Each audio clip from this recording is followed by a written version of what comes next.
quelques mois avant d'être à Station F et d'être à HEC, j'étais en train de faire du vestiaire et de finir à 8 heures du matin, et c'était une zone d'incertitude la plus totale. Si tu m'avais dit, dans quelques mois, tu seras dans le plus grand incubateur d'Europe, en train de rencontrer François Hollande et de donner des conférences à Bercy, je t'aurais dit, qu'est-ce que tu me racontes? Ouais. Et à ce moment-là, l'incertitude, elle était dure à porter. Très, très dure à porter.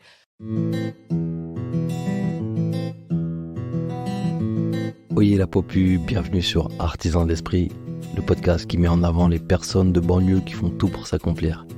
Comprendre leur état d'esprit à travers leur parcours. Ici, tu trouveras des invités sincères, authentiques et sans langue de bois. N'écoute pas les conseils des gens. Écoute leur histoire.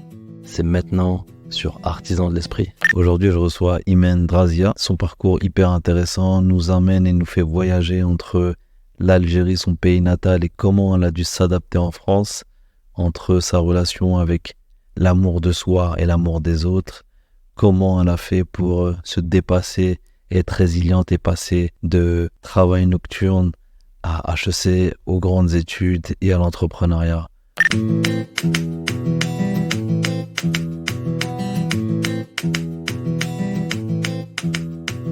Je suis très content de te recevoir. Moi aussi, je suis très contente de pouvoir échanger avec toi. Merci.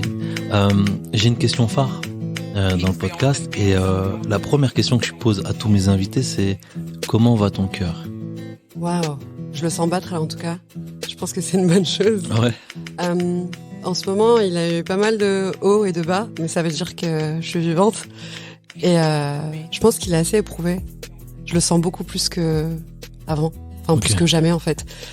Donc je pense que c'est une bonne chose, mais qui me délivre des messages que j'essaye de lire de plus en plus Super. avec profondeur. Eh ben, je te souhaite de les lire, hein, et de voir jusqu'où ça peut te mener. Et puis peut-être que d'ici là, je te réinviterai pour voir où est-ce que t'as cheminé. Avec grand plaisir. D'habitude, je demande aux gens de me raconter leur parcours, leur quartier. Mais toi, aujourd'hui, je vais déroger un peu à la règle. Parce que j'ai vu sur un de tes posts Instagram que t'avais écrit sur le cloud, je te montre là, tu vois, une petite réflexion et tout. Et je pense que je vais commencer par te lire tous ces passages-là, et j'aimerais qu'on en discute un peu. Ok. Et puis après, on partira un peu plus en mode impro. Let's go. Et à un moment donné, tu dis, quand je suis arrivé en maternelle, je ne parlais pas un mot de français. J'ai fini par être invité en vacances par les parents des autres enfants pour les aider à mieux parler français. En CP, je savais lire la dernière histoire de manuel de lecture du premier trimestre. Comme si inconsciemment, je voulais prouver que je méritais d'être là. Et que après, je me suis jamais arrêté de vouloir faire mieux. Maintenant, je comprends. Mais tu comprends quoi? En fait, c'est des choses que tu vis au fur et à mesure de ton parcours qui font pas forcément sens, parce que on n'a pas forcément le temps de la réflexion à l'instant T, et c'est très très bien, parce que si tu réfléchis à tout ce que tu fais, tu vis plus l'instant présent. Et mais il y a un sentiment par contre qui reste très similaire et que tu arrives à mieux comprendre avec l'expérience, avec l'âge, avec le recul.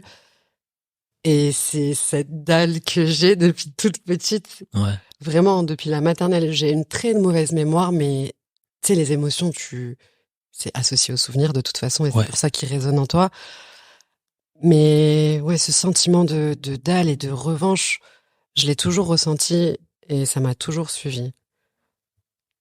Et je l'ai compris parce que j'ai toujours eu l'impression de pas être à ma place, mais tout en me disant que il y avait pas de limite en fait. C'était vraiment un mix des deux, c'était très contrasté. Je suis beaucoup dans les extrêmes. Donc c'est comme si je me voilais la face un petit peu et que je me disais que si moi j'y croyais, en fait les autres allaient y croire aussi, tu vois. Ok, je vois. Donc ouais, c'était toujours poussé à fond, poussé jusqu'au mieux, parfois dans l'extrême. Et voilà, pour se dire que je suis assise autour d'une table parce que je le mérite et pas parce qu'on m'y a forcément invité ou parce que telle personne m'y a donné accès. C'est très vrai. Je te rejoins. C'est quoi ton Premier souvenir d'Algérie. Alors, les souvenirs d'Algérie, c'est vrai que c'est plus, encore une fois, une émotion. Vraiment, je suis très portée par, tu sais, les odeurs, Ouais, les vibrations, ouais. les couleurs, le temps qu'il faisait, etc. Tu vois, donc mes premiers souvenirs d'Algérie, c'est vraiment un sentiment de cocon parce que j'avais toute ma famille qui m'entourait. En France, j'ai pratiquement personne, voire personne. Donc vraiment, mes premiers souvenirs d'Algérie, c'est un sentiment de... Enfin, j'étais vraiment un enfant choyé, très très choyé, très très entouré, un peu l'enfant prodige, tu vois, alors Ouais. que je faisais rien, juste je me contentais d'exister et c'était génial et du coup ça c'est quelque chose qui me manque vraiment et je suis vraiment nostalgique quand j'y pense Hmm. et c'est sympa de me faire revivre ces émotions, mais mes premiers souvenirs d'Algérie c'est ça. Et t'as parlé d'odeur, etc. C'est quoi ta Madeleine de Proust? Euh, Qu'est-ce que je peux te dire? Franchement, choisir, c'est très difficile déjà pour moi. Ouais, spontanément comme ça. Sans hiérarchiser. C'est pas forcément la meilleure chose ou le meilleur souvenir, mais spontanément. En Algérie toujours? Ouais, ton enfance même, Ben, tu veux que je te donne une situation par où il y exemple. a une odeur? Vas-y. C'est, tu sais, quand c'est l'heure du goûter Ouais, et qu'on sort la petite table basse et ouais, qu'on s'assoit sur les bancs ouais, je en vois. bois construits par les grands-pères, les oncles et qu'on prend le lait, le café au lait. Genre, c'est le moment où cette odeur, elle est Hmm. incroyable. Et pourtant, je suis intolérante au lactose. Ah, on est Et ensemble. chaque fois, j'avais le ventre retourné. Mais cette odeur du café au lait qui se Ouais, prépare, de tout le monde qui va se réunir autour de la table. Et voilà, c'est un peu ça, mon moment. c'est un beau souvenir. Ouais, c'est un Je te vois symbole. sourire et tout Ouais, là, t'es loin. ouais. Et bah raconte-moi un peu alors ce petit moment en Algérie, cette petite enfance là, parce que t'es pas resté longtemps. Non, je suis pas restée longtemps. Mais en fait, mon père, il a étudié. Mes parents sont nés en Algérie. Mon père a fini ses études en France pour devenir enseignant. Mes deux parents sont enseignants. Et bah, je suis née en Algérie. Et d'ailleurs, mon père, il était même pas au courant que j'étais née. Il est arrivé et il a dit ah, il est mignon ce bébé. Il est à qui? Et ma mère lui a dit bah c'est ta fille. Ah Bonsoir. ouais, Donc je suis venue en France enfin jeune, mais je faisais tout le temps les allers-retours. Donc d'accord. je ne voyageais qu'en Algérie. Ok. Jusqu'à presque ma majorité, j'avais pas d'autres options que d'aller Ouais, là-bas. je vois très Tu bien. choisissais pas tes vacances. Mais mon enfance en Algérie, c'est quelque chose qui me manque énormément aujourd'hui. Et là, à l'heure où je te parle, j'ai perdu mon oncle hier, Ah, personne. le frère de ma maman, qui était la dernière figure masculine qui restait là-bas parce que j'ai plus mes grands-pères. Et c'est vrai que quand j'ai grandi, la famille s'est divisée pour des histoires de matériel, Ouais, d'héritage, etc. Donc même ça m'a vraiment permis de construire ma vision de l'argent et de la ouais. réussite matérielle, etc. De mettre une distance avec ça parce que ça pouvait diviser les hommes et t'éloigner des gens que t'aimais pour les Hmm. mauvaises raisons. Ouais. Donc ma petite enfance ça a vraiment été ça, une très grande famille, la maison qui a une porte qui ne se ferme pas, qui s'ouvre à tout moment sans être invité. Tu rentres, t'es le bienvenu. Euh, Pas de distinction entre les hommes et les femmes. Ouais. J'ai vraiment grandi dans une famille où il n'y avait pas de tâches, enfin, qui étaient attribuées Hmm. à tel genre. Euh, et il y a eu un énorme contraste entre mes deux parents, c'est que ma mère, elle est issue d'une famille très riche. Et mon père, il est issu d'une famille de paysans Ouais. qui ont grandi dans la montagne, qui ont élevé leurs animaux. Ils faisaient des kilomètres à pied pour rejoindre la première école, le Hmm. premier village. Donc, ma mère m'a vraiment inculqué cette manière de banaliser la réussite matérielle parce qu'elle est née dans ça, elle a grandi dans ça, et c'était pas quelque chose d'exceptionnel. Et mon père, il m'a vraiment inculqué le fait de se battre pour avoir le minimum. Tu vois? Ok. Donc, une qui a le maximum et qui te dit c'est rien, et l'autre qui n'a rien du tout et qui te dit bah déjà pour avoir le Ouais. minimum, c'est un truc de ouf. Ouais. Donc déjà, tu vois là, tu te dis ok. Mais tu te poses des questions, tu dis mais attends, je comprends pas, non, à ce moment-là, t'essayes de comprendre. J'imagine qu'aujourd'hui tu t'arrives à mieux conscientiser, mais à ce moment-là, quand même, tu dis pas c'est contradictoire. Bah, pour moi, les deux étaient tout à fait normales. C'est-à-dire que si j'étais dans l'opulence, c'était pas une réussite en soi. Ok. Et si j'étais dans merde la plus totale. Je sais pas si j'ai le droit de dire des petits gros mots des fois. Je mettrai explicite, t'inquiète. C'était pas grave parce que t'étais pas condamné à ça en fait, tu vois. Et ça a beaucoup joué dans mon parcours parce que en fait le pire me fait pas peur. Limite c'est le meilleur qui me fait flipper, tu vois. Intéressant. Genre je sais que le pire je peux l'assumer. Ouais. Et je sais qu'on y reviendra peut-être au fur et à mesure de la discussion, mais il y a une phrase qui résonne énormément dans ma tête et que je me suis souvent dit, mais que j'ai jamais dit à personne. C'est que en grandissant, j'ai vécu des situations extrêmement catastrophiques humainement. Et en fait, elles me faisaient moins peur que des situations où je pouvais réussir. Typiquement, j'avais plus peur de me présenter à un entretien dans une agence d'hôtesse qui était dans le 16e que de voir débarquer un groupe de mecs cagoulés qui défoncent ma porte et qui vient me braquer avec une arme chez moi devant ma mère, tu vois. Genre cette situation, j'en ai pas peur du tout, je peux l'assumer sans froid. Mais tu me dis, tu vas parler avec un recruteur et tu vas juste devoir te présenter, je vais bégayer, tu vois.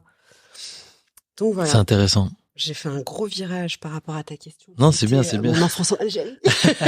Non, c'est dans la continuité. Mais on va continuer sur l'enfance et je vais lire la deuxième slide. Tu dis, beaucoup parlent en tant qu'enfant d'immigré, mais moi, je suis l'immigré.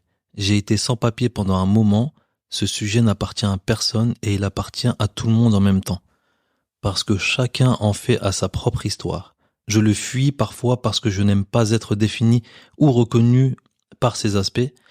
Mais une chose est sûre, ce n'est pas par honte. Jamais. J'ai juste envie d'être assise autour d'une table pour d'autres raisons que mon sexe, ma religion, mon milieu social ou mes origines. Ouais. C'est fort. Ouais. Et t'as même pas utilisé ChatGPT pour ça. Non, même pas.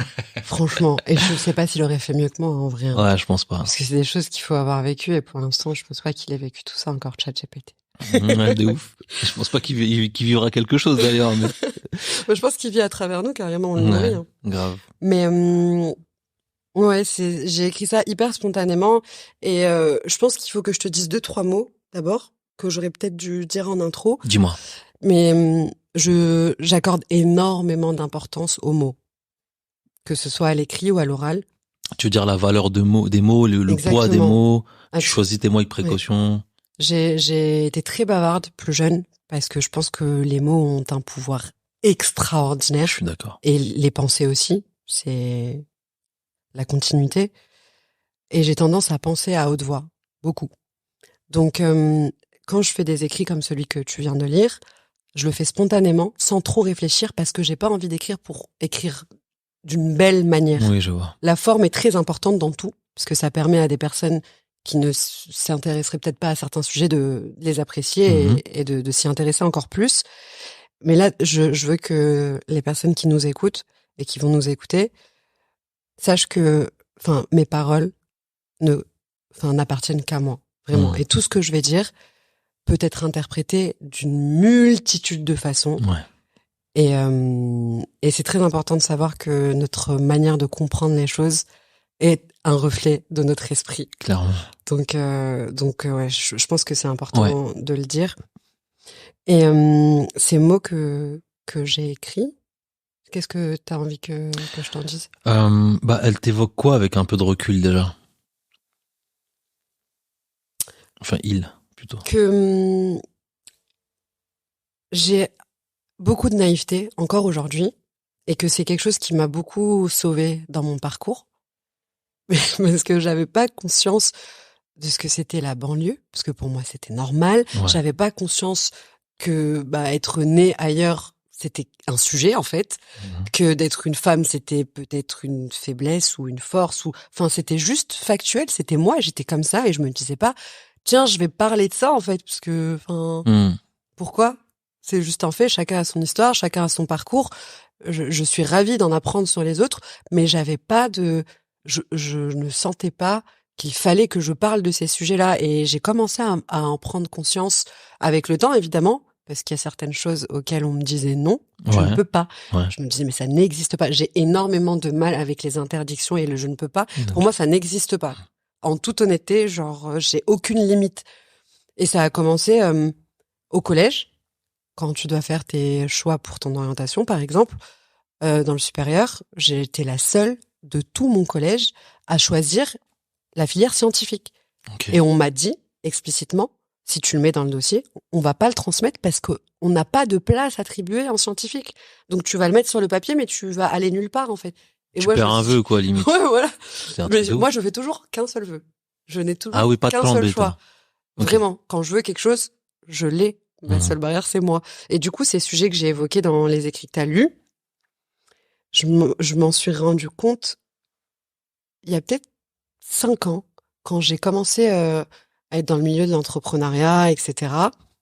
Et où, quand on m'invitait, on me parlait beaucoup de la banlieue et du fait que je suis allée en Algérie comme si c'était bizarre ou comme si c'était la raison pour laquelle on m'invitait, en fait, tu vois. Ok.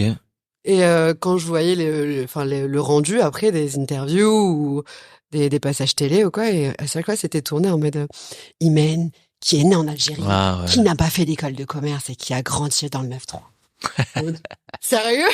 Genre c'est ouais. Juste ça. et après j'ai vu des gens beaucoup communiquer dessus, etc. Et c'était hyper intéressant et j'avais pas l'impression d'avoir quelque chose à raconter. Ouais. Et au final, bah si, du coup, parce que c'est un sujet et j'ai vu énormément de personnes s'approprier ces sujets et en faire leur succès et je suis très contente pour ces personnes. Mais je me suis dit, en fait, j'ai peut-être quelque chose à dire aussi. Déjà. Je suis peut-être légitime. La légitimité et le fait d'accepter que ça fait partie de mon histoire, même si je l'ai toujours accepté, mais peut-être pas en jouer. Ouais. Parce que je déteste jouer de mes faiblesses. Je préfère limite les garder pour moi, tu vois. Mais peut-être que ça peut résonner en d'autres personnes et que ce serait limite égoïste de ma part de pas en parler, en fait. Donc voilà. T'es plutôt du style à dire... y a une phrase qui m'a beaucoup marqué à l'époque et qui disait qui es-tu pour priver le monde de ta lumière, pour garder ce genre de choses pour soi, tu vois. Ouais. C'est un peu ça. Hein. C'est une phrase qui résonne énormément parce que ma lumière, j'en parlais hier avec un ami. La lumière en fait que j'ai en moi, c'est quelque chose que j'ai ressenti depuis toujours. Encore des souvenirs de maternelle, tu vois, la maternelle ça a beaucoup joué. Hein. Ouais.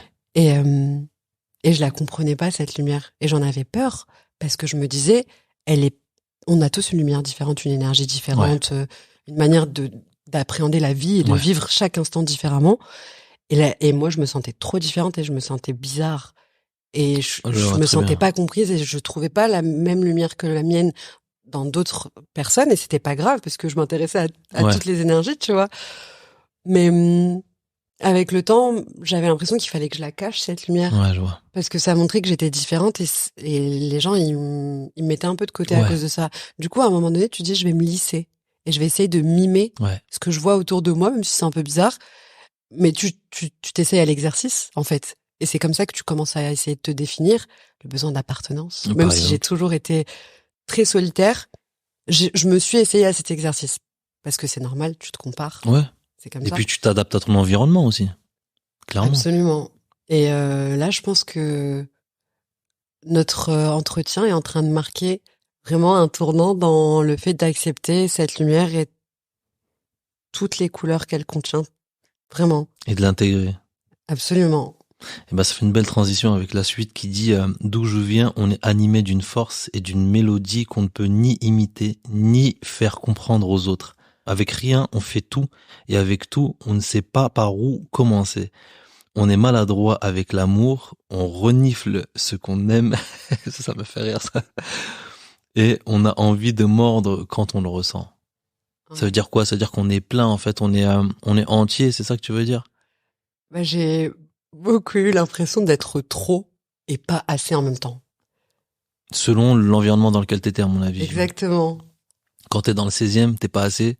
Ouais. Ou t'es trop, en même temps. Tu vois, tu parles un peu fort. Je vais pas me cacher de rire ou de complimenter quand je ressens l'envie de complimenter. Et les gens peuvent trouver ça bizarre. Qu'est-ce qu'elle veut? Est-ce que je c'est ne veux hypocrite? rien. Je te donne quelque chose. Je suis pas en train de te demander quelque chose.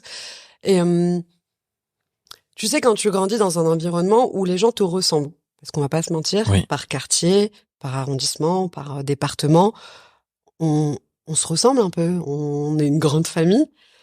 en tout cas d'où je viens, et t'as l'impression que le monde entier est comme ça quand tu sors pas de chez toi. Et que tout est normal, donc que tu n'as pas besoin d'expliquer ce que tu es, ce que tu penses. Et les différents milieux dans lesquels j'ai voyagé, ils ont été extrêmement contrastés. Ça va du milieu de la politique, au milieu du rap, à un milieu un peu conservateur, familial, un peu religieux, à un milieu de la nuit dans lequel j'ai travaillé et qui est très extravagant. Et du coup, c'est comme ça que je suis devenue multidimensionnelle et que je me suis rendu compte que la base de mon parcours, donc d'où je viens, m'a donné énormément de force parce que c'était déjà très contrasté. Ouais. Donc ça me faisait pas peur en fait de m'adapter. Et ben justement, dans une interview, tu dis je suis une multijobbeuse récidiviste qui a repris les études et puis qui a fait t'as fait différents jobs et en même temps, même si c'était très différent, tu dis que ça t'a donné du sens. Ouais. Pourquoi? En fait, j'ai l'impression que quand on parcourt notre chemin de vie, on nous apprend à être comme dans un tunnel qui mène vers une direction et à pas forcément regarder à gauche, à droite parce que tu te perds, parce que t'es pas forcément concentré sur ton objectif. Et moi, mon objectif, c'était pas quelque chose de défini. C'était une direction qui était plus rythmée par des ressentis. Encore une fois, je suis beaucoup dans l'émotionnel. Je ressens, je pense que je suis hypersensible. On peut directement l'avouer à tout le monde. Oui, voilà. je pense aussi. Et du coup, on cherche très souvent la cohérence dans ce qu'on fait, à se mettre un peu dans des cases. Même si aujourd'hui on a des parcours complètement différents de ceux de nos parents, de nos grands-parents. Ça aussi, c'est une phrase que j'ai dit, que ma grand-mère, elle a travaillé pour se nourrir, pour essayer d'exister. Ma mère, vraiment pour s'émanciper. Et moi, c'est pour kiffer, en fait. Donc, je cherchais pas forcément la cohérence, mais à l'instant T, ça me torturait. Genre. Parce que je me disais, où est-ce que je vais, en fait? Ça n'a pas de sens. Ça n'a aucun sens, tout ce que je fais. Surtout que entre ce que tu vois chez tes grands-parents et ce que tu vois en France et là où tu vis, il y a une forme de gap aussi. Tu vois, il y a un peu, à l'époque on parlait de rêve américain, mais il y avait aussi un Eldorado européen, français, tu vois. Et ça aussi, quand t'es jeune et que tu vois que tu vis dans un autre environnement et qu'il y a plus d'opportunités, même si elles sont pas forcément accessibles tout de suite, ça te force à te remettre en question. Oui, je pense que ça t'ouvre l'esprit sur de nouvelles possibilités. Moi, c'est beaucoup les jobs qui m'ont donné cette vision d'autre chose, de plus loin. Ça a nourri mes rêves, en fait. Okay. Ça a nourri mon esprit sur l'existant et que la seule limite, c'est très bateau, la seule barrière, c'était juste moi, mes envies. La tête. En fait, à partir du moment où tu plantes les graines qui correspondent à des envies, c'est bon, c'est là, tu vois. Mais à partir du moment où ton esprit ne les voit pas, comment tu voudrais y accéder? Bien sûr, clairement. Des fois, c'est juste des lunettes qu'il faut retirer. Totalement. Mais c'est facile à dire. Surtout quand t'as toujours baigné dans ça et tout. C'est un gros travail, mais en tout cas, grosse force à toutes les personnes qui essaient de devenir la meilleure version d'elles-mêmes et qui sont hypersensibles, bien entendu. Ouais. Il y a plein de choses à dire en réalité, mais j'ai envie qu'on fasse un tout petit passage très rapide sur la partie entrepreneuriat. Ok. T'es rentré dans l'entrepreneuriat avec Girls Job ou t'étais déjà dedans un peu avant? Absolument pas. Donc voilà, donc tu rentres dans ça parce que tu te rends compte que en un an, je crois, vous passez de 100 personnes qui sont de 100 femmes qui sont dans le besoin de connecter avec des jobs à combien? 10 000? 30 000? Ouais, très vite, même pas un an. Même pas un an. Ça s'est fait en l'espace de quelques mois. Tu vois. Et est-ce que tu te dis j'ai une responsabilité envers ces personnes? Alors au départ, ça n'avait absolument rien d'un business. Je pensais même pas que j'allais lancer un business un jour. Beaucoup de naïveté toujours, tu vois. En mode, je savais pas que c'était impossible, donc je l'ai fait parce que genre juste chaque pas en entraînait un autre. Et je l'ai fait pour être solidaire avec des personnes qui n'avaient pas forcément accès à mon réseau. Parce que c'est une richesse extraordinaire qu'on n'a pas forcément dans le milieu dans lequel j'ai grandi. Et heureusement, ça a beaucoup changé aujourd'hui. Donc je l'ai fait par solidarité et j'ai vu que c'était un besoin. Vraiment. Et je pense que c'est la raison pour laquelle ça a grossi très très vite. c'est que quand tu proposes quelque chose et que les gens en ont besoin, c'est eux qui font le succès de ce que tu viens de faire. Bien sûr. C'est un réel besoin en réalité. Tu vois qu'il y a plein de personnes qui sont dans les mêmes conditions entre guillemets que toi, que moi, etc. On aimerait bien, on a envie un peu de ne serait-ce que flirter avec un nouveau monde. Et quand on se dit il y a peut-être la possibilité, ben automatiquement. Et puis quand tu vois la sincérité de la personne, parce qu'il y a des gens ils peuvent tricher, mais au bout d'un moment tu vois que on va pas commencer à rentrer dans ce terrain. Mais J'aime bien ce terrain. t'as une anecdote pour ça? Non, mais je pense que ce que tu viens de relever, c'est une chose qui m'a récemment beaucoup secouée, parce que je suis une personne très sincère, très entière. Je suis incapable de faire ou de dire quoi que ce soit que je ne ressens pas à 10 000%. Des fois, je m'empêche même de faire des choses dont j'ai envie, parce que j'ai peur. On va pas se mentir, la peur, c'est quelque chose qui m'a énormément paralysée, mais c'était même pas la peur de l'échec, c'était encore une fois la peur de la réussite, de cette lumière dont tu parlais. Parce que c'est fort, hein. Enfin, ce que tu ressens, l'émotion que t'as quand tu réussis quelque chose, et c'est quelque chose que tu avais vraiment voulu au plus profond de toi, en termes de vibration, c'est un effet de ouf. Et c'est vrai que ça fait peur. Ça secoue. Et je me suis rendu compte que c'était un indicateur de life changing. Quand je ressentais cette peur, après j'ai réussi à la fin à l'apprivoiser et j'ai fait des trucs de malade mental. J'avais peur de répondre au téléphone quand j'étais petite. Je suis quand même montée sur la scène au Stade de France, à Bercy. Je fais des mini trucs où j'étais paralysée par la peur avant de le faire et je me suis rendu compte que cette peur, quand je la ressentais, au final, c'était un signe extrêmement positif, tellement positif qui me disait là ta vie elle peut changer. Bien sûr, c'est aussi un truc qui m'a beaucoup marqué moi chez moi parce que je crois que c'est Marianne Williamson qui dit ça, qui dit faites toujours ce qui vous effraie le plus. Oh là là. Et quand tu comprends que celle-là je la dis tout le temps, mais quand tu comprends que paradoxalement ce qui t'effraie le plus c'est ce que t'as le plus envie de faire, ah là tu regardes le monde autrement, tu te regardes autrement. Et c'est là où tu te dépasses parce que les gens ils cherchent souvent à savoir comment on peut avoir confiance, comment on peut gagner confiance en soi. Bah, fais ce qui te fait peur. C'est aussi simple que ça. C'est un booster incroyable. Donc Girl Job, ça grandit vite, t'intègres les Fighters. Je crois que c'est la première promotion en plus des Fighters. Oui. Donc à l'époque, il y avait l'ancien président François Hollande qui vient vous voir et tout, parce que lui, il était président de la France s'engage ou un truc comme ça, je crois. La fondation. La fondation. Donc tout un nouvel écosystème en termes d'entrepreneuriat, avec ton attitude naïve, j'imagine que t'es contente, que t'as de la vision, que t'as envie de développer plein de choses, notamment une plateforme qui devait s'appeler Wonder, je crois. Tu peux nous raconter rapidement comment se fait ce process d'incubation de femmes qui a une grosse vision et puis que je crois qu'aujourd'hui il y a jamais eu de plateforme en fait, non? Non. Ok. Donc c'est quoi l'histoire? Alors en gros, je lance le groupe. Ça prend d'une manière exceptionnelle et pas du tout anticipée. Je me dis que ça peut être un projet à un moment donné et encore une fois avec la possibilité d'intégrer des réseaux, ça c'est très important. De pas avoir peur d'aller chercher les initiatives qu'il y a autour de nous et qui existent et qui n'attendent que nous en fait. Ça va pas venir à nous, il faut y aller, il faut chercher à un moment donné. Et je sais que dans mon parcours, j'ai eu beaucoup de choses qui se sont enchaînées d'une manière très naturelle sans que j'ai besoin de faire énormément. C'est pour ça que la phrase travailler dur, elle fait pas forcément sens pour moi, mais travailler plus intelligemment.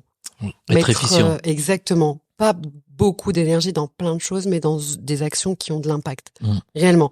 Donc voilà, je tente ma chance. Je vois qu'il y a HEC Stand Up, qui est une initiative pour promouvoir l'entrepreneuriat féminin dans les banlieues, qui fait un appel à sa prochaine promotion. Moi, j'ai toujours rêvé de faire une grande école. C'était un rêve, je l'ai écrit dans mon carnet quand j'étais au lycée.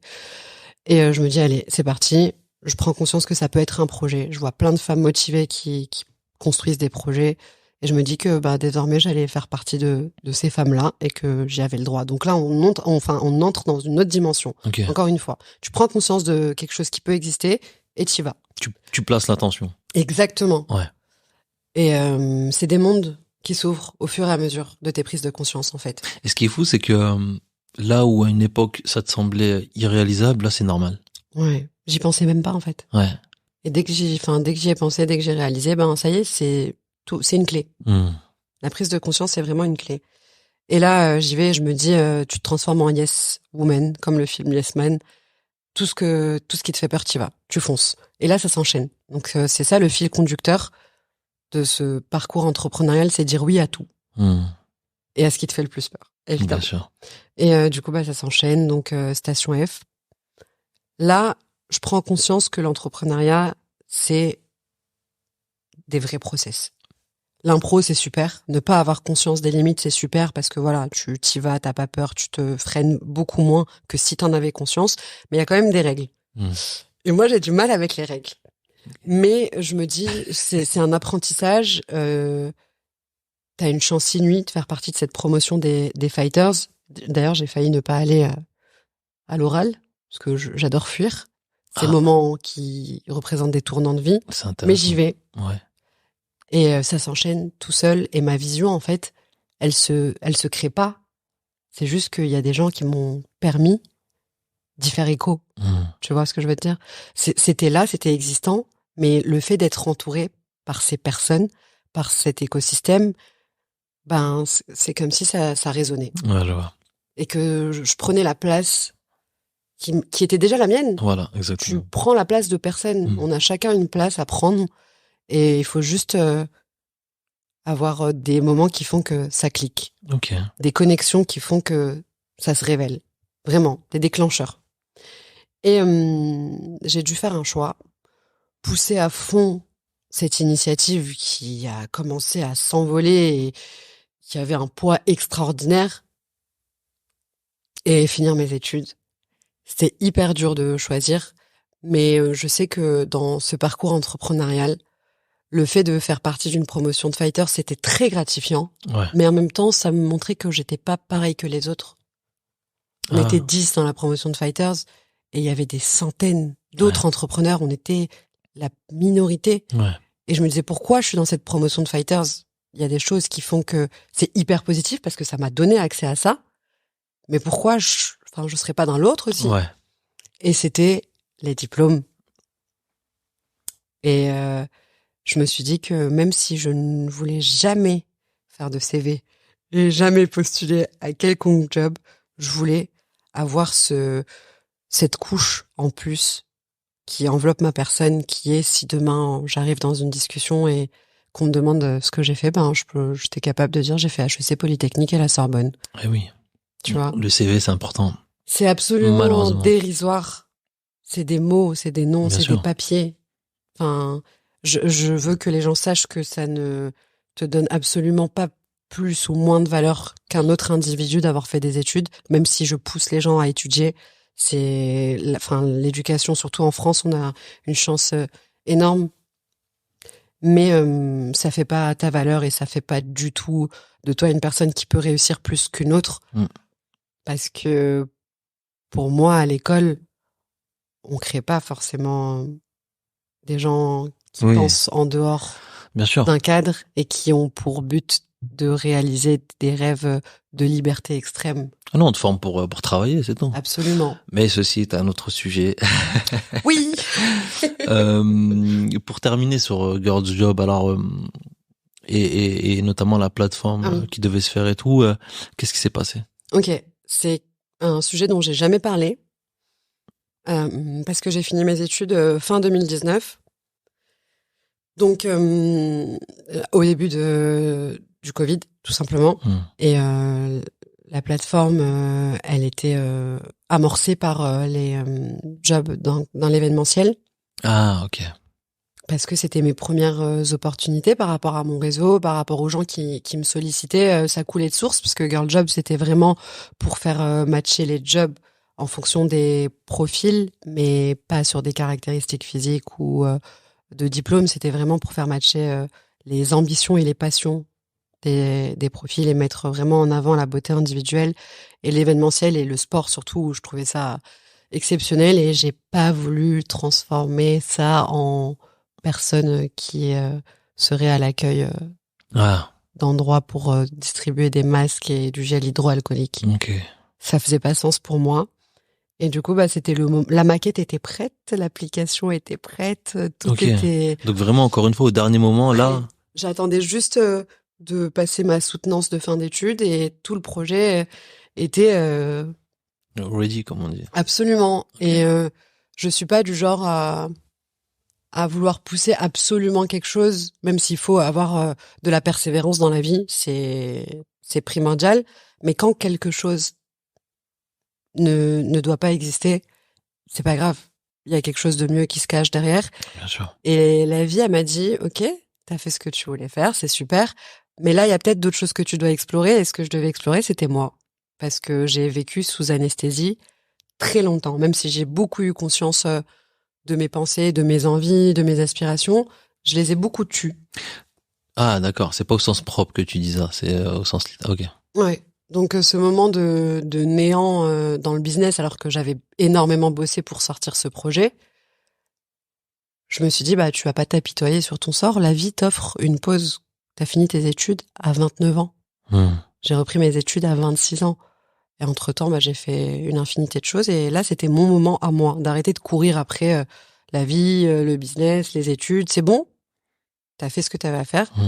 Maintenant, ce serait bien que tu te concentres sur toi parce que l'ampleur de ce que t'as envie de créer, parce que j'avais envie de créer un empire, clairement, qui n'avait aucune limite, ni géographique, ni d'impact, j'avais pas les épaules pour le porter, personnellement, puisque j'ai fait beaucoup semblant au travers de tout mon parcours. Et là, j'étais arrivée à un moment où je pouvais plus nier ce que je ressentais, les blessures que j'avais vécues, les traumatismes qui m'ont fissuré. Tu sais, j'ai rafistolé à chaque fois. Et on continue à avancer, c'est pas grave. Mais tu peux pas. Le poids de ce que je voulais créer, il était trop lourd et je l'aurais pas supporté et je l'aurais pas assumé. Surtout quand ça concerne des emplois que tu dois donner à des gens, que c'est leur gagne-pain, que tu as des équipes à gérer. Tu peux pas leur dire aujourd'hui, je suis pas dans le mood, je viens pas. Donc la vie m'a vraiment fait un cadeau avec tout ce qui s'est passé avec le Covid et qui était dramatique pour plein de business. Au moins, je me suis pas lancée. J'ai pas perdu, j'ai pas dû licencier des gens. J'ai perdu de l'argent, ok, c'est pas grave. C'est une énergie aussi, l'argent, ça se crée. Et je me suis vraiment focus sur moi et le chemin que j'ai parcouru là, ces 2-3 dernières années, waouh, c'est une autre dimension. Et aujourd'hui, je sais que les projets auxquels je vais donner vie, ils seront sur une base hyper solide et hyper puissante et hyper assumée. Ok, super. Peut-être qu'on en saura un peu plus tout à l'heure, mais justement, encore une fois, très belle transition, merci. T'es quelqu'un qui voyage beaucoup. Est-ce que, quand tu dis que tu veux prendre du temps pour toi, est-ce que c'est par là que t'as commencé, par le voyage?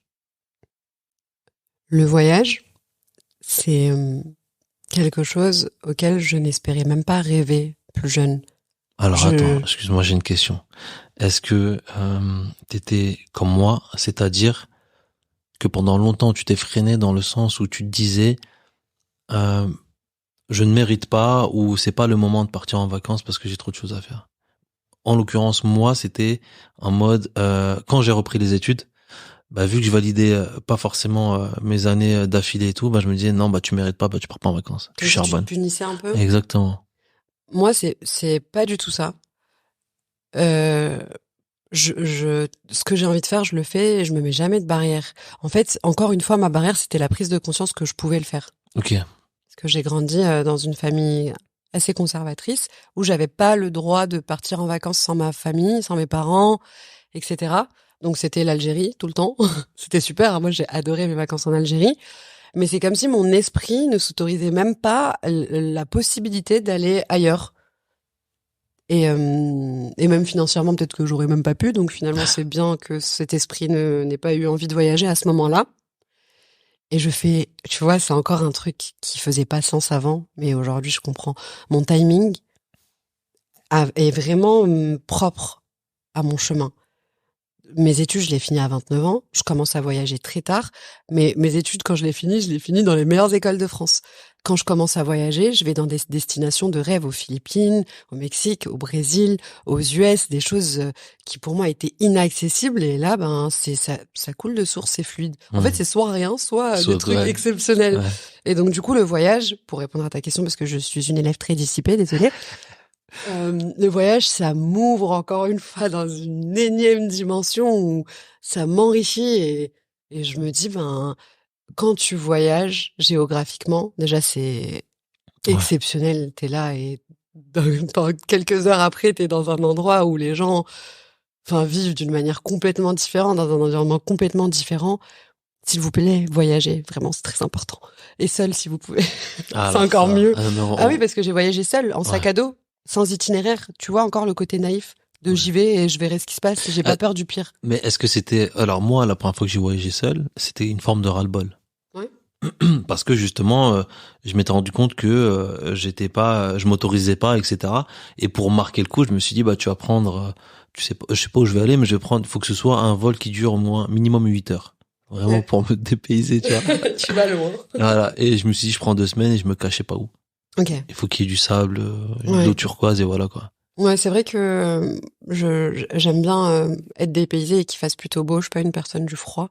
Mais il y a un mec au Brésil d'ailleurs qui m'a dit à partir du moment où ta peau a besoin de mélanine, enfin un taux de mélanine élevé, tu sais directement dans quel environnement Ouais. tu peux t'épanouir. Et ça aussi c'est très important l'environnement. Je sais pas si on aura le temps d'en parler, mais Donc tu chacun peux, c'est doit peut-être le trouver. moment. Ouais, c'est quelque chose que j'ai réalisé et qui est très important à se dire, c'est que on est tous différents. C'est comme une plante qui va mal, on remet pas en cause la plante, on remet en cause l'environnement de la plante, le C'est vrai. traitement qu'on va lui faire, le niveau d'eau, le niveau d'humidité, de luminosité qu'elle va avoir. Mais la plante, on la remet pas en question. Ne vous remettez pas en question en permanence. C'est important de se remettre en question, Hmm. certes, mais les facteurs qui sont autour de vous sont très importants aussi. On a chacun une recette qui nous est propre, comme si on était chacun un gâteau, et on a chacun notre recette, et on n'a pas forcément les mêmes besoins que les gens Hmm. qui nous entourent, et c'est ok. Il faut juste trouver ce que c'est et se dire, ok, moi j'ai besoin de ça, ça je n'en ai pas du tout besoin, Hmm. et trouver sa richesse personnelle. Vraiment, Ouais. c'est hyper important. Il faut pas avoir peur de l'accepter aussi. Parce que c'est Ouais. des idées qui font peur aussi de se dire, ouais, on va changer d'environnement. Non, mais même pas en rêve, tu vois. Ouais, il y a une phrase que quelqu'un que j'affectionne beaucoup dit souvent, c'est qu'on n'est pas des arbres, on n'est pas censé rester planté là où on est né. Donc, autorisez-vous à aller au-delà de votre environnement, Hmm. de ce pourquoi vous êtes soi-disant prédéfini, puisque ça n'existe pas. Faut se défaire de tout ça, c'est très important. C'est là où on commence à vivre réellement. Et après, on peut se dire, ok, bah je suis très bien ici et c'est ok, mais permettez-vous de remettre ça en question, c'est hyper important. Hmm. Yes. J'ai beaucoup de questions. On n'a pas beaucoup de temps. Mais je vais te poser quand même une ou deux questions qui sont hyper importantes pour moi. La première, c'est, est-ce que t'es plutôt patience ou endurance? Et à quel moment t'as été dans ce cas-là? Là, elle rigole. Je suis pas du tout patiente. Je veux tout de suite parce que quand j'en ai envie, je me dis que c'est le moment. Sinon, l'envie ne serait pas dans ma tête. Ok. Si j'en ai envie maintenant, c'est que c'est maintenant le moment. Sinon, j'en aurais pas envie. Et c'est vrai que j'ai des envies pour plus tard. J'aime bien me projeter, mais j'aime pas aller beaucoup trop loin. C'est bien aujourd'hui, c'est bien demain. Ouais. Alors, je vais reformuler la question. Vas-y. Patience ou voire endurance. Pour ça, je dis ou endurance, c'est dans le sens où c'est quelque chose qui t'a été imposé. Tu vois, et dans le sens où de toute façon, t'as pas d'autre choix que de patienter ou d'endurer la situation. Ok, tu parles de la résilience, peut-être. C'est un facteur. Moi, je le vis plus comme ça. Ouais. Pour moi, les situations dans lesquelles je suis pas en train de forcément patienter pour autre chose. Je suis plutôt en train de De me rebondir. mettre en condition pour me dire que c'est un moment à passer Ok. et en tirer un maximum à l'instant T. Donc en vrai, j'attends pas pour après, j'attends pour maintenant. Qu'est-ce qui se passe maintenant? Qu'est-ce que j'en tire maintenant? Et ça va me mener vers quelque chose, c'est ok. Je sais pas forcément ce que c'est. J'arrive beaucoup à deal avec l'incertitude maintenant. Ok. J'avais beaucoup de mal avant. J'ai besoin de tout contrôler, etc. Je me suis rendu compte que la vie faisait mieux ce job que moi pour Ouais, m'emmener ouais. dans des directions que j'anticipais même pas. Et donc, Donc je suis impatiente. et t'as pas, je sais pas, t'as pas une anecdote ou un moment où t'as été résiliente. T'as parlé de résilience. Toute ma vie. Ah. Toute ma vie. Vraiment. J'ai beaucoup été dans des situations hyper difficile personnellement et où je faisais croire à mon esprit que c'était normal. Donc j'avais même pas l'impression d'endurer. Tu vois, c'est pour ça que j'ai été énormément patiente, énormément endurante, mais d'une manière inconsciente, tu vois. Donc c'était même pas un poids à porter à l'instant T. Ok. Tu vois ce que je veux dire? Ouais, je vois. Je vois très bien. Un peu dans la même lignée. L'exigence. Est-ce que c'est marrant parce qu'elle lève sa tête parce que les gens ne voient pas, donc ça me fait rire, tu vois. Tu te dis avec quelle question il va me poser. Ouais, j'essaie de vraiment vivre ta question. Alors, l'exigence, est-ce que c'est une qualité ou un fardeau pour toi? C'est pas tout noir ou tout blanc en fait. Ça dépend vraiment comment tu le vis. Je sais que je suis hyper simple et hyper exigeante en même temps. C'est pas forcément contradictoire. Ça t'évite certaines situations quand tu sais ce que tu veux pas. Donc ça te mène dans des endroits un peu prédéfinis parce que voilà, t'as mis un cadre d'exigence. C'est un cadre, les exigences. Et en même temps, c'est un fardeau parce que tu peux te demander si un jour tu vas avoir ce que tu mérites ou si tu devrais baisser ces standards qui finalement t'empêchent de vivre certaines situations. Et au final, ma réponse, je vous la donne aujourd'hui, c'est non. Tu baisses pas tes standards. Vraiment. Je sais qu'aujourd'hui, il y a une multitude de situations où je me dis peut-être que j'ai été trop exigeante à ce moment-là. Peut-être que j'aurais dû baisser ces standards et accepter certaines situations. Et avec la personne que je suis devenue aujourd'hui, en fait, c'est très bizarre. C'est comme si la personne que je suis aujourd'hui, elle était déjà consciente de ce que j'allais devenir et qu'elle m'empêchait de faire certains choix. Ouais. Comme si j'étais un peu dédoublée, mon moi du futur qui m'empêchait d'aller dans des directions. Et c'est ça l'exigence, en fait. C'est ton toi de plus tard qui te dit, là, on n'y va pas. Donc tu lui fais confiance. Ok, super. On arrive bientôt à la fin. Non. Alors, j'ai une question très particulière. Je t'explique. À la fin, je fais toujours un parallèle avec les cultures urbaines. D'accord? Okay. Ça sera juste après. Mais avant, je vais juste te demander de me parler d'amour. D'amour? Parce que je sais que toi, ta relation à l'amour, je veux dire, elle est particulière, pas tant que ça, mais on se comprend. Ouais. Ok.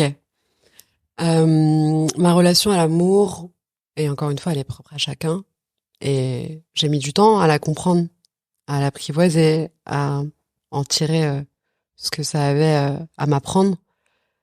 Et ça rejoint, c'est bizarre parce que je sais pas si c'est encore la conclusion, mais c'est vrai que ça rassemble pas mal de choses dont on a parlé et qui ont construit ma vision qui est celle d'aujourd'hui. J'avais l'impression que l'amour c'était quelque chose qui allait définir ma valeur, le fait que quelqu'un m'aime et le fait d'être utile à quelqu'un.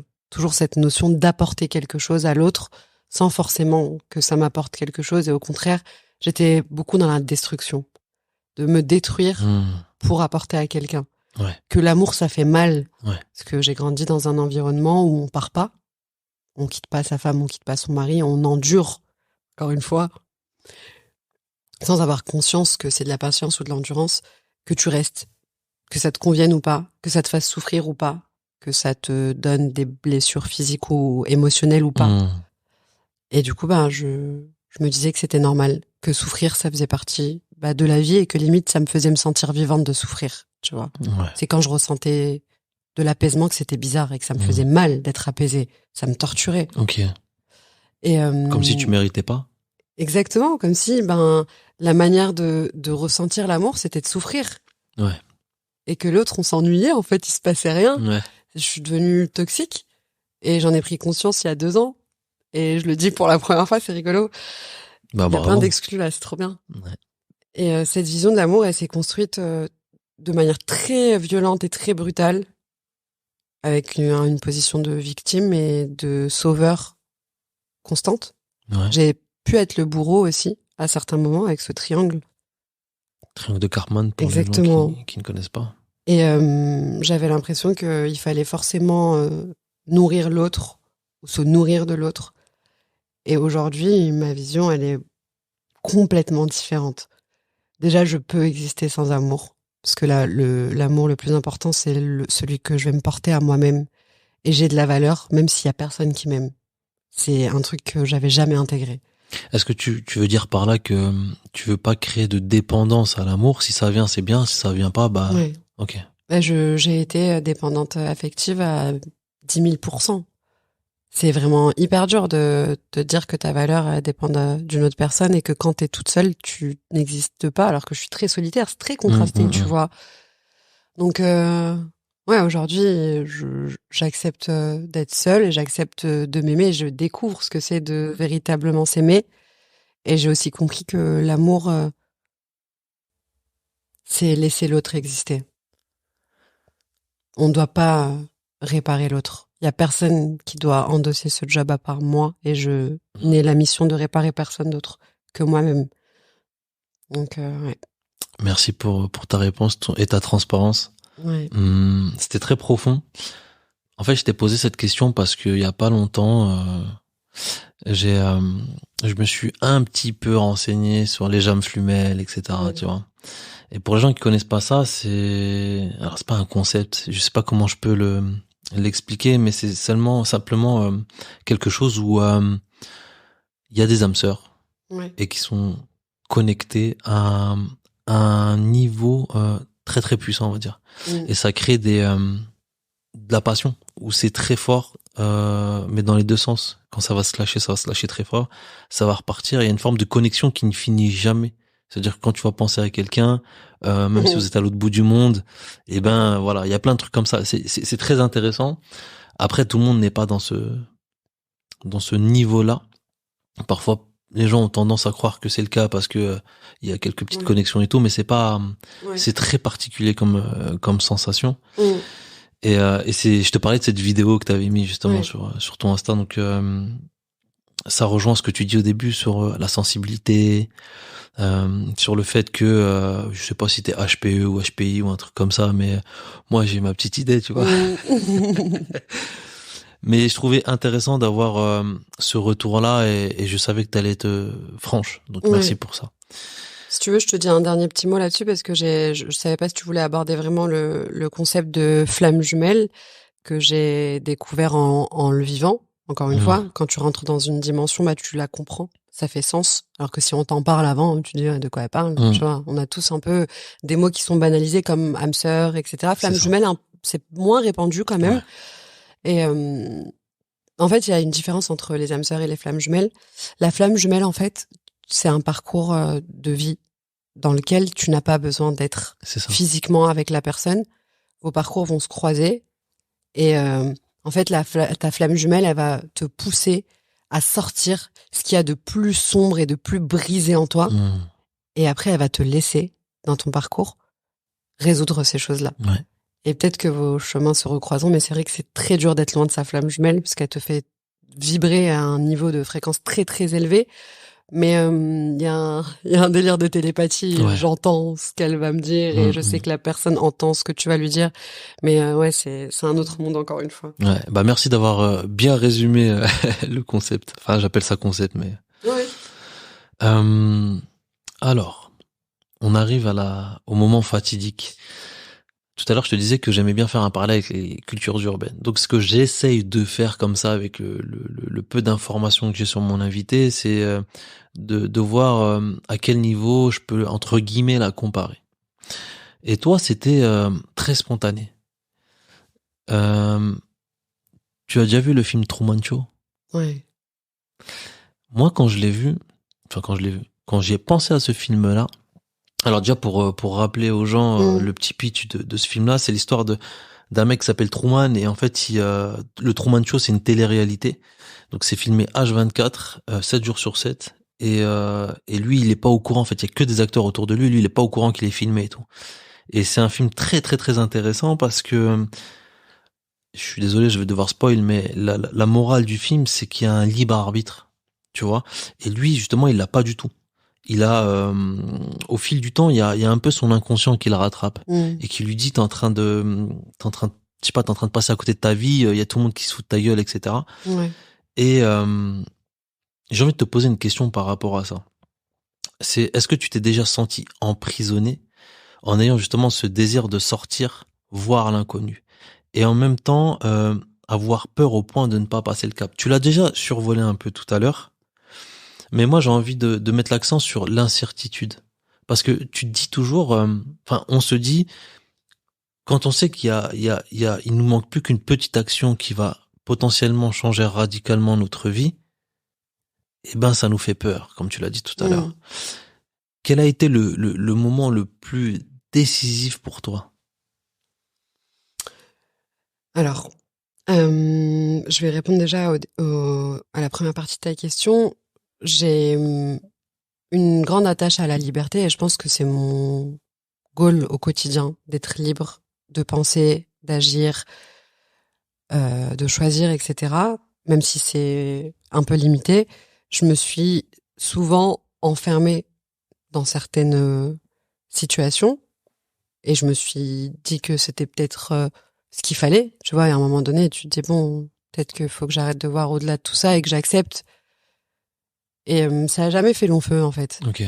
Et je pense que le recul que j'ai eu ces dernières années, justement, en sortant un peu du milieu de l'entrepreneuriat, en m'isolant beaucoup, c'était une forme de rébellion et où je me suis confrontée à moi-même pendant très longtemps. Et l'incertitude, c'est quelque chose qui me nourrit. Je n'en ai absolument pas peur. C'est mon cadre. Tu sais, le syndrome de la feuille blanche où tu sais pas où tu vas, etc. Moi, ça me fait kiffer. Je préfère ne pas savoir, vraiment, parce que j'ai pas envie d'être déçue, j'ai pas envie d'agir en fonction d'un résultat précis attendu, etc. Ouais. Et l'incertitude, c'est magique, vraiment. C'est ce qui fait se produire des choses absolument extraordinaires et inattendues. Et je sais que c'est quelque chose qui fait très peur. L'incertitude, l'inconnu. L'inconnu, c'est flippant. C'est quoi, en fait? On sait pas. On préfère rester dans des situations qui s'appellent zones de confort et qui sont très désagréables. Plutôt que d'aller vers quelque chose qui va être extrêmement agréable, mais qu'on ne connaît pas. On aime sa petite souffrance. Elle est à nous, on la connaît. Donc, je sais pas, c'était quoi ta question? Mais c'était plus une anecdote précise, mais bon, après, t'as répondu, je pense. Je suis très disciplinée. Non, t'as bien répondu. Après, si tu peux appuyer ça avec une anecdote. Une anecdote, ouais. Qui va illustrer un peu l'incertitude. Par exemple. Après, tu l'as déjà un peu vu tout à l'heure. C'est toute ma vie, en fait, qui illustre. Encore une fois. Ouais, j'ai jamais... tout mon parcours est fait de surprises. Je n'ai rien prévu. Donc, c'est typiquement quelques mois avant d'être à Station F et d'être à HEC, j'étais en train de faire du vestiaire et de finir à 8 heures du matin et c'était une zone d'incertitude la plus totale. Si tu m'avais dit, dans quelques mois, tu seras dans le plus grand incubateur d'Europe, en train de rencontrer François Hollande et de donner des conférences à Bercy, je t'aurais dit, qu'est-ce que tu me racontes? Et à ce moment-là, l'incertitude, elle était dure à porter. Très, très dure à porter. Mais je pense que c'est ce moment clé qui m'a fait prendre conscience qu'il fallait pas se ronger d'inquiétude, en fait. Qu'il fallait faire confiance à ce qui se passait. Mettre de la bonne volonté. Et d'avancer aussi. Absolument. Toujours. Bien Absolument. sûr. Et je pense que c'est encore une fois très bateau, mais il n'y a rien de plus formateur et de meilleur apprentissage que les échecs et les erreurs. Et les moments difficiles. Les moments de bonheur, tu les kiffes. Tu réfléchis pas, t'es juste là, t'es euphorique, c'est bon. Mais t'en apprends quoi? Ouais. En tout cas, le point commun entre les deux, c'est que rien ne dure. Moment de bonheur et puis les épreuves. Ouais. Tu connais l'énigme marron? Oui. Si tu devais faire le bilan. Le bilan de tout ça, c'est que c'était que l'intro. Oh. Vraiment. J'aime bien. On est au début de tout, en fait. Chaque jour, c'est le début de quelque chose d'immense. Et ce qui est passé, pendant ton parcours, t'as l'impression que ça passe lentement, que c'est dur, que t'es dans des situations qui vont peut-être jamais se résoudre. Et dès que ça passe, t'as l'impression que c'est passé en un instant et que c'était une miette par rapport à tout ce qui te reste à vivre. Et c'est ça qui est extraordinaire, c'est la magie de la life. Donc le bilan, c'est que tout ça, ça m'a emmené au début. Et le début, c'est aujourd'hui. C'est quoi la suite alors quand tu dis, donc là c'est que l'intro, tu t'as parlé de projets et tout, est-ce que tu peux juste nous dire un petit peu qu'est-ce qui se passe dans les prochains mois? En fait, j'ai, comme je t'ai dit, beaucoup été focus sur des choses au fur et à mesure de mon parcours. Ça a pu être l'éducation, les diplômes, le business, trouver ma place un peu socialement aussi, me faire un cercle, être reconnue. Il y a beaucoup eu aussi le physique. J'ai eu un très gros moment où j'avais besoin que mon enveloppe extérieure me porte sans me peser. Vraiment. Ça peut être des aspects hyper superficiels pour certaines personnes, mais pour moi, c'était très important que mon esprit se connecte uniquement sur ses envies sans avoir besoin à réfléchir à ok, je suis complexée de ça, là mon nez je l'aime pas, là, enfin je voulais vraiment être focus sur d'autres choses. Et je pense que les années qui viennent de s'écouler ont servi vraiment à me construire personnellement. J'ai construit tout le reste avant, étape par étape. Vraiment, ça c'est très important. Et j'ai tendance à vraiment m'éparpiller entre plein de choses. J'ai un esprit qui est en ébullition. Je dis beaucoup le mot de l'esprit, c'est rigolo. Comme par hasard. Mais qu'est-ce que je fais là, tiens. Et du coup, j'ai besoin de le canaliser très souvent. Et là, aujourd'hui, le mot d'ordre, Oussama, c'est l'alignement. Et aujourd'hui, je suis prête à transpirer mon ADN dans tous les projets que je vais faire en assumant l'intégralité de ma personne. C'est-à-dire que je ne vais pas délivrer une facette de ma personnalité parce que là, on est dans tel milieu et qu'il faut être un peu comme ça et que quand t'es tout seul, bah, t'es à l'opposé. Je veux plus de ça. Je veux être moi-même en toutes circonstances, en donnant accès à certaines parties de moi uniquement aux gens qui le méritent. Évidemment, on n'est pas obligé de se mettre à nu quotidiennement. Et moi, c'était mon défaut. Enfin, une des choses qui me faisait m'exclure de certains milieux, parce que je me disais, je peux pas être entière avec eux, je peux pas être là. Et c'était faux. Je pouvais être moi-même, et aujourd'hui c'est ça. Donc j'ai un projet d'écriture sur lequel j'ai beaucoup travaillé, et t'as pu en lire des morceaux parce que je les délivre un peu spontanément comme ça sur les réseaux aussi, parce que c'est bon pour moi aussi de voir si ça fait écho. Comme tu l'as dit, le post sur les flammes jumelles, ça fait énormément écho pour moi, mais c'est bien de voir si les gens, bien sûr, ça leur parle ou pas. Et des fois, c'est juste pas le bon timing et c'est ok, c'est pas grave. Ça n'enlève en rien à la valeur du travail. Et aujourd'hui, je suis sur des projets d'écriture, ça me fait du bien. Et sur des projets à impact toujours, parce que moi, c'est ce qui me donne du sens au quotidien, c'est que ça fasse résonner, que ça fasse vibrer une personne, que ça apporte même à une seule personne quelque chose, et que ce soit du bien-être mental, physique, émotionnel, peu importe. C'est hyper important pour moi. Je suis sur une formation de déblocage émotionnel parce que moi, c'est ce qui a fait le tournant pour moi aussi, c'est de me vraiment débloquer émotionnellement. Et je pense qu'il y a énormément de personnes qui peuvent révéler leur lumière. Intéressant. En passant par ce type de process. C'est encore pas très connu je connaissais pas en France, donc voilà. Et j'ai pour projet aussi de... Waouh, il y a trop de choses. De lancer quelque chose de plus palpable, parce que j'ai envie de créer quelque chose qui peut être entre les mains des gens aussi. Ok, donc un produit. Exactement. Un produit, et c'est toujours dans quelque chose qui peut faire du bien, parce que je suis passée par une période de maladie récemment. Ça a été très difficile pour moi, et je me suis rendu compte qu'il y avait des choses qui étaient très mauvaises pour nous et qui étaient très accessibles. À chaque coin de rue, tu peux trouver du Coca-Cola. Mais il y a certains produits qui ont de très très grandes vertus et qui ont des pouvoirs limite magiques plus que n'importe quel autre médicament et qu'on trouve pas du tout. Et je trouvais pas ça normal, donc c'est un peu dans ce sens-là. Et je veux que chacun de ces projets découle de mon ADN et de l'entièreté de ma personne avec toutes ses facettes et toutes ses dimensions. Et ben, je t'envoie beaucoup de force pour ça. Merci. Où est-ce qu'on peut te retrouver, Imen ? Alors, on peut me retrouver principalement sur Instagram. Alors, ce sera @imn.drazia, DRAZIA. Et c'est mon journal intime. C'est mon journal de bord. Je partage tout. Et j'essaye d'être le plus vrai possible malgré les règles un peu injustes des réseaux sociaux. Et voilà, et je pense qu'on pourra me retrouver dans plein d'autres choses. Et aujourd'hui, notre petit entretien très profond. Merci.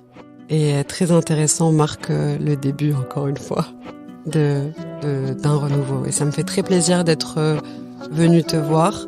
Plaisir partagé. Merci à toi en tout cas. Et merci de m'avoir invité. C'était cool.